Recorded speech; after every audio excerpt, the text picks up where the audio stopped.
Hello বন্ধুরা, আসসালামু আলাইকুম। আপনারা সবাই কেমন আছেন? আমি আবার আরেকটি চাকরির নিয়োগ বিজ্ঞপ্তি নিয়ে আসলাম আপনাদের মাঝে। জাগরণী চক্র ফাউন্ডেশনে বিশাল বড় একটি নিয়োগ বিজ্ঞপ্তি প্রকাশ করেছে।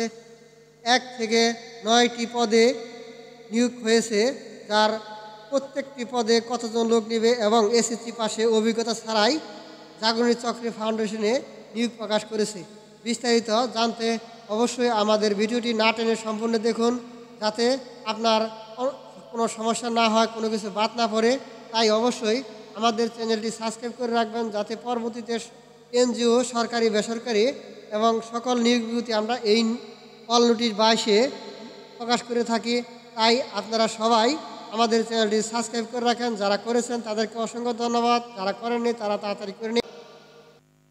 যেমন ১ নং শ্রমিক উপপরিচালক, মাইক্রো ফাইন্যান্স প্রোগ্রাম, পদ সংখ্যা ১টি, মাসিক বেতন যা ১,২৫,০০০ টাকা। সন্তোষজনক শিক্ষানবিশ শেষে চাকরির নিয়ম কারণ সহ মাসিক বেতন হবে ১,৫১,৭২৫ টাকা। এছাড়া নিয়ম অনুযায়ী অন্যান্য সুবিধা পাবে কর্মস্থল যশোর। ১ নং পদে শিক্ষকতা লাগবে স্নাতকোত্তর, ঋণ কর্মসূচি কমপক্ষে ১৫ বছরের অভিজ্ঞতা থাকতে হবে এবং এনজিও এর ঋণ কর্মসূচি উপপরিচালক সমপদে কমপক্ষে ১ বছরের অভিজ্ঞতা থাকতে হবে। ইমেল, কম্পিউটার জানতে হবে, কম্পিউটারে অফিস প্রোগ্রাম, ইমেল ব্রাউজিং জানতে হবে এবং ১ নং ক্রমিকে বয়স লাগবে সর্বোচ্চ ৫০ বছর, যারা তারা আবেদন করতে পারবে। এবং ২ নং ক্রমিকে উপপরিচালক অর্থ ও হিসাব, পদ সংখ্যা ১টি, শিক্ষানবিশকালীন মাসিক বেতন সর্বসাকুল্য ১,২৫,০০০ টাকা। সন্তোষজনক শিক্ষানবিশ শেষে চাকরির নিয়মন কারণ সহ মাসিক বেতন ১,৫১,৭২৫ টাকা। এছাড়া নিয়ম অনুযায়ী অন্যান্য সুবিধা হবে কর্মস্থল যশোর। এছাড়াও কম্পিউটারের শিকার দক্ষ থাকতে হবে, ইমেল ব্রাউজিং জানতে হবে এবং ২ নং পদ যেটা উপপরিচালক অর্থ হিসাবে ১৫ বছরের অভিজ্ঞতা থাকতে হবে এবং এই পদে ২ নংয়ে ৫০ বছরের প্রার্থীরাও আবেদন করতে পারবে। ৩ নং পদে শাখা ব্যবস্থাপক ম্যানেজার, যার এই ৩ নং পদে লোক সংখ্যা নেবে ১০০ জন, যার মাসিক বেতন ৪০,০০০ টাকা এবং শিক্ষানবিশ শেষে চাকরি নিয়মকানুন সহ মাসিক বেতন হবে ৫০,০৭০ টাকা।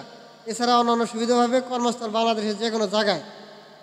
৩ নং পদে শিক্ষকতার যোগ্যতা স্নাতকোত্তর এবং ঋণ কার্যক্রম কাজে কমপক্ষে ৭ বছরের অভিজ্ঞতা থাকতে হবে এবং এনজিও এর ঋণ কার্যক্রম শাখা পরিচালনায় ন্যূনতম ৩ বছরের অভিজ্ঞতা থাকতে হবে। আপনারা যারা শুনলেন, এটা হচ্ছে ৩ নং পদের জন্য। এবং কম্পিউটারের অফিস প্রোগ্রাম, ইমেল ব্রাউজিং থাকতে হবে, জানতে হবে এবং এই পদে মোটর সাইকেল দক্ষ ও ড্রাইভিং লাইসেন্স থাকতে হবে। কমপক্ষে সর্বনিম্ন বয়স ৪০ বছর।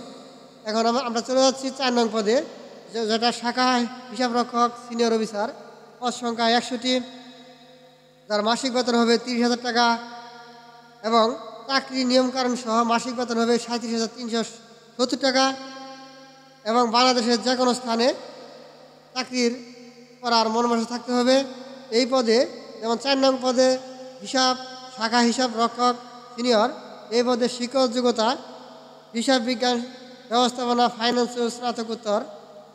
ঋণ কার্যক্রম শাখা হিসাব রক্ষকে কাজে ৩ বছরের বাস্তব অভিজ্ঞতা থাকতে হবে। মোটরসাইকেল এবং কম্পিউটারের কারণে দক্ষ থাকতে হবে।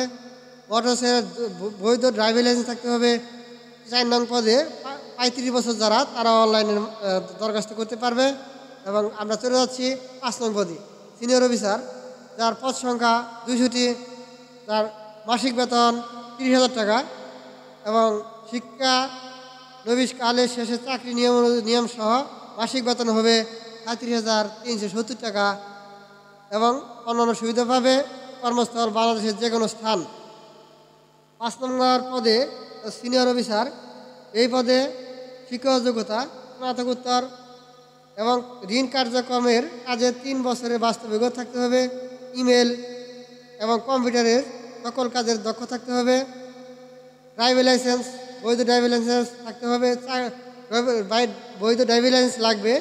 এবং 6 নম্বর পদে অফিসার, 6 নম্বর পদ অফিসার, যার পদ সংখ্যা 300, মাসিক বেতন 27,000 টাকা এবং নিয়ম অনুযায়ী যেমন মাসিক বেতন শেষে হবে 33,575 টাকা।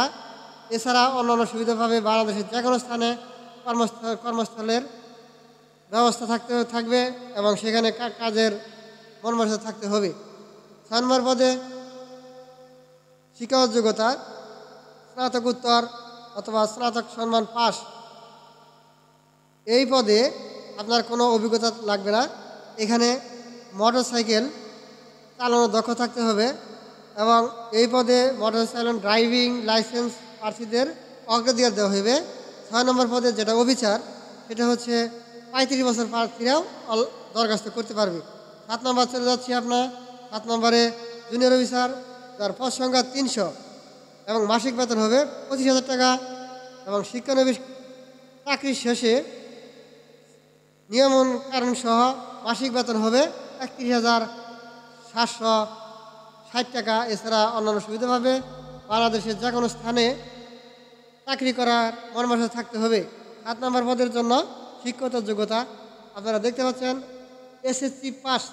এইচএসসি পাস যারা তারাও এই পদে অ্যাপ্লাই করতে পারবে। মোটরসাইকেল চালানোর দক্ষ থাকতে হবে, ড্রাইভিং লাইসেন্স থাকলে তাদেরকে অগ্রাধিকার দেওয়া হবে। 7 নম্বর পদের জন্য বয়স সময়সীমা 35 বছর। আমরা চলে যাচ্ছি কাঙ্ক্ষিত সেই 8 নম্বর পদে যারা ড্রাইভিং লাইসেন্স ড্রাইভার পদে মাসিক বেতন হবে 18,000 টাকা। যার ড্রাইভার পদে লোক নেবে 26 জন। কর্মস্থল থাকতে হবে, এটা বলছি যেসব জায়গায় কর্মস্থলে কাজ করার মর্মস্থ থাকতে হবে, যেমন যশোর, খুলনা, সাতক্ষীরা, গোপালগঞ্জ, মাদারীপুর, বরিশাল, পটুয়াখালী, মাগুরা, চুয়াডাঙ্গা, কুষ্টিয়া, ফরিদপুর, পাবনা, সিরাজগঞ্জ, রাজশাহী, নওগাঁ, রংপুর, ঢাকা, ব্রাহ্মণবাড়িয়া, কুমিল্লা, নোয়াখালী, চট্টগ্রাম, মানিকগঞ্জ সহ দেশের অন্যান্য জেলায়। এই 8 নম্বর পদে যে ড্রাইভার, এই পদে শিক্ষক যোগ্যতা লাগবে এসএসসি পাস। এই পদে কোনো 3 বছরের অভিজ্ঞতা থাকতে হবে এবং অভিজ্ঞতা প্রার্থীদের বয়স শিথিলযোগ্য থাকবে, যেমন এটার বয়স হবে 35 বছর। সর্বশেষ পদ যেটা 9 নম্বর, এটা হচ্ছে পিয়ন কাম ঘাট চুক্তিভিত্তিক। এই পদে 100 জন লোক নেবে, যার মাসিক বেতন হবে 15,000 টাকা এবং অন্যান্য সুবিধা পাবে বাংলাদেশের যে কোনো স্থানে। 9 নম্বর পদের জন্য শিক্ষক যোগ্যতা এসএসসি পাস। এখানে কোনো অভিজ্ঞতা লাগবে না এবং অভিজ্ঞতা প্রার্থীদের অগ্রাধিকার দেওয়া হবে। 9 নম্বর পদের জন্য যাদের বয়স 30 বছর তারাও এখানে অ্যাপ্লাই করতে পারবে। এখন বলবো আমরা কিভাবে আবেদন করব সেই বিষয়ে কিছু কথা বলবো এবং আপনারা জীবন বৃত্তান্ত যা যা লাগবে সেই বিষয়ে আমরা এখন কথা বলবো। হাতে অথবা কম্পিউটারে আপনারা বরাবর লিখে নির্বাহী পরিচালক জাগরণী চক্র ফাউন্ডেশনে বরাবরই আবেদন করতে হবে এবং আবেদনের সাথে প্রার্থীর সদ্য তোলা পাসপোর্ট সাইজের রঙিন ছবি পূর্ণ জীবন বৃত্তান্ত সংযোগ করতে হবে। আবেদনপত্রে মোবাইল নম্বর এবং খামের উপরে পদের নাম উল্লেখ করতে হবে। পরিপূর্ণ একটি দরখাস্ত যেভাবে পাঠাবেন সেটা হচ্ছে বরাবর নির্বাহী পরিচালক জাগরণী চক্র ফাউন্ডেশন প্রধান কার্যালয়ে 46 মুজিব সড়ক যশোর 7400। আবেদনের পাঠানোর শেষ তারিখ 22 জুন 2024। যারা কিছু না বুঝছেন এবং যেখানে সমস্যা আছে অবশ্যই নিচে কমেন্ট করবেন, ইনশাল্লাহ চেষ্টা করব সেই কমেন্টের উত্তর দেওয়া এবং সমাধান করে দেওয়া যতটুকু পারি। তাই অবশ্যই আমাদের চ্যানেলটি সাবস্ক্রাইব করে রাখবেন এবং পরবর্তীতে চাকরির নিয়োগ বিজ্ঞপ্তি পেতে চাইলে আমাদের সাথে থাকেন। ধন্যবাদ।